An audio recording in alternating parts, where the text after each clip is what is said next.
A Constituição de 37, as principais medidas dela.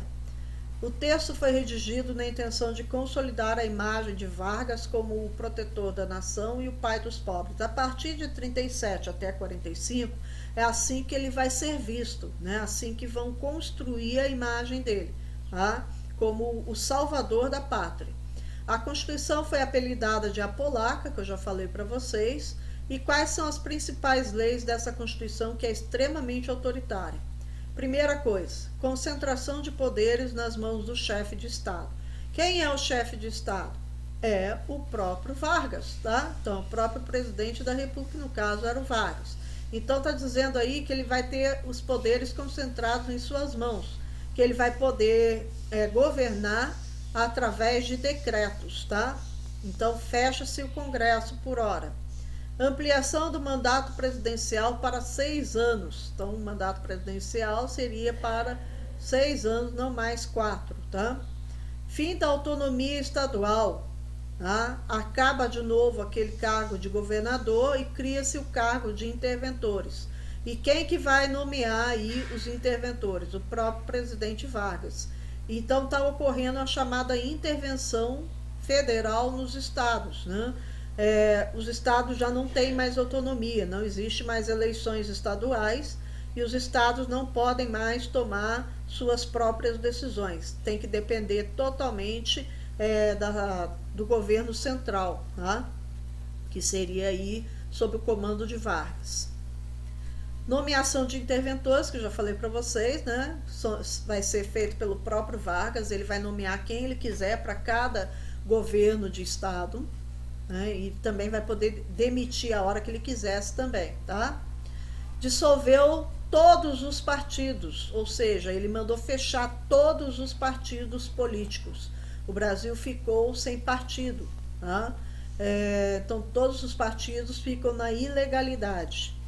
Suspensão das liberdades individuais, sabe? Aquela ideia de você poder ir e vir aonde você quer, a hora que você quer. Foi suspenso essas liberdades individuais. Foi decretado o estado de sítio. Uma das formas de você saber que estado de sítio, por exemplo, o governo determina que você tem que estar em casa 10 horas da noite, é o toque de recolher. Se você fosse pego depois das 10 horas da noite na rua, sem você justificar, por exemplo, está voltando do emprego, tá? Então você tinha lá uma carta, um documento que comprovasse isso. Se você não tivesse como justificar, você era levado para a prisão, tá bom? Então, a sua liberdade individual estava suspensa. Você também não tem direito mais ao voto, tá? Estabelecimento da censura prévia. Então, antes do cara ir lá escrever qualquer coisa contra o governo, já está determinado a censura. Então, tudo que fosse contrário ao governo, tudo que fosse redigido em relação à oposição ao governo estava proibido. Vai ser criado um órgão só para controlar essa censura, a censura e a propaganda, que vai ser o DIP, o Departamento de Imprensa e Propaganda, tá? E também voltou a pena de morte no Brasil. Foi instituída a pena de morte no Brasil, foi pouco usado, tá? Mas eles instituíram e ela chega ao fim em 46 com a nova Constituição. Aí eu já falei, né, sobre a Constituição de 37, elaborada por Francisco Campos, né, ele vai ser vamos dizer, o redator, né, é batizada de Apolaca, porque é fortemente influenciada pela Constituição da Polônia, por causa de ser considerada uma Constituição autoritária. Plenos poderes ao Executivo, colocava o presidente como autoridade máxima, muito difícil se opor a ele nesse momento. Estados seriam governados por interventores nomeados pelo Vargas, e o Vargas proibiu qualquer partido ou agremiação no Brasil.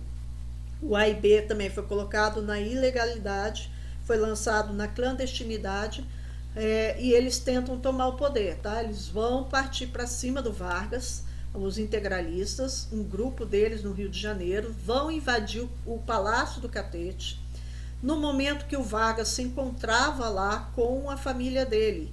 Uma das filhas estava com ele, ele vê os caras cercando o Palácio do Catete e ele reage. Ele fecha todas as portas e janelas, ele tinha muitas armas, ele era militar, ele passa uma das armas para a filha dele e ele vai resistir. De imediato ele liga para o exército, que ninguém sabe exatamente por que demorou para atender o pedido dele, foi cerca de 2 horas para eles chegarem até o Palácio do Catete, e ele liga também para a polícia. E o irmão dele, quando ficou sabendo, pegou um caminhão e invadiu o Palácio do Catete, arrombando o portão com o caminhão e entrando, atirando nos caras. O irmão dele vai para dentro do palácio e eles continuam resistindo de dentro do palácio, e teve uma intensa troca de tiros, até que a polícia chegou e conseguiram dominar os caras, né? E pouco depois que eles dominaram os caras, chega o exército, e aí eles pegam 9 dos caras que sobreviveram, levam para o fundo do palácio e lá elimina todo mundo. Tá? Então aí foi o resultado da tentativa dos integralistas de tomar o poder. O Vargas reagiu de forma violenta. É óbvio, né, gente? Quem que não ia reagir, não digo, e levar os caras lá para o fundo do coisa e atirar neles, mas reagir, você sendo atacado dentro da sua casa, com sua família, você vai reagir mesmo. O governo ditatorial do Estado Novo, né?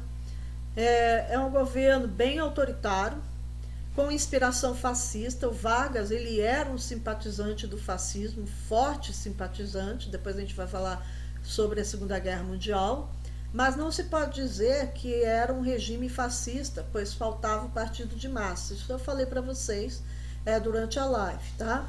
O uso da ideologia nacionalista, então ele vai enaltecer o que era nacional, enaltecer as riquezas nacionais, ele vai criar estatais, tá? Que são empresas do Estado que vão ser responsáveis pela exploração, pelo monopólio das riquezas minerais, das riquezas naturais do Brasil.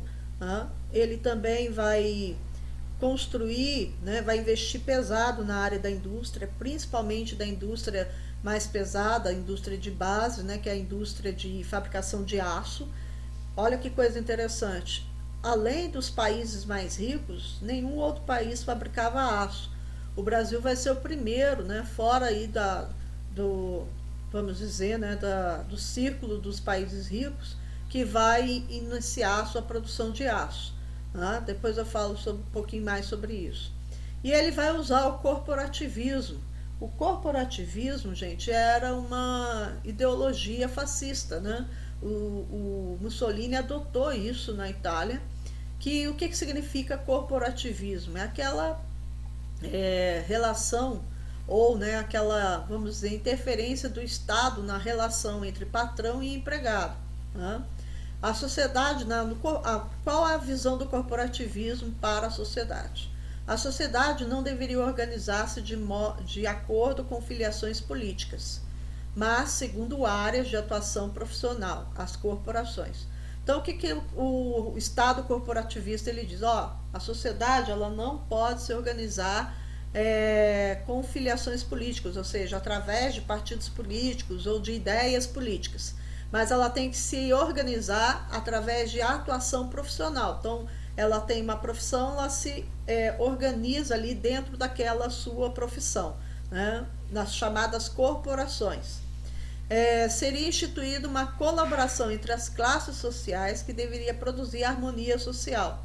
Então, a ideia de que a sociedade, atuando de forma profissional, ela gera uma colaboração entre as classes sociais. Então, tem ali uma troca de conhecimento, uma troca de ideias, uma troca também de acordos, né? Que deve produzir a harmonia social, ou seja, deve manter sempre a tranquilidade e afastar o perigo da luta de classes. Então, a sociedade organizada em corporação, ela não tem a ideia de que ela tem uma luta de classe, ou seja, que ela pertence a uma classe mais baixa, o outro uma classe mais alta, e que, portanto, acaba gerando um atrito entre eles. Mas patrão e empregado está na mesma corporação, por isso não tem atrito entre eles, porque eles pertencem à mesma corporação. Tá? Por isso a ideia de harmonia, entenderam? Se vocês tiverem dúvida, depois podem me perguntar. Para tanto, seria necessário dar mais poder ao Estado, responsável pela gestão de todos os setores sociais, da economia, à educação, da saúde, à cultura, do trabalho ao lazer. Então, essa sociedade harmônica, que está organizada em corporações, ela pode oferecer, o Estado pode oferecer a essa sociedade, né, avanços, né, em todos os setores sociais, tá bom?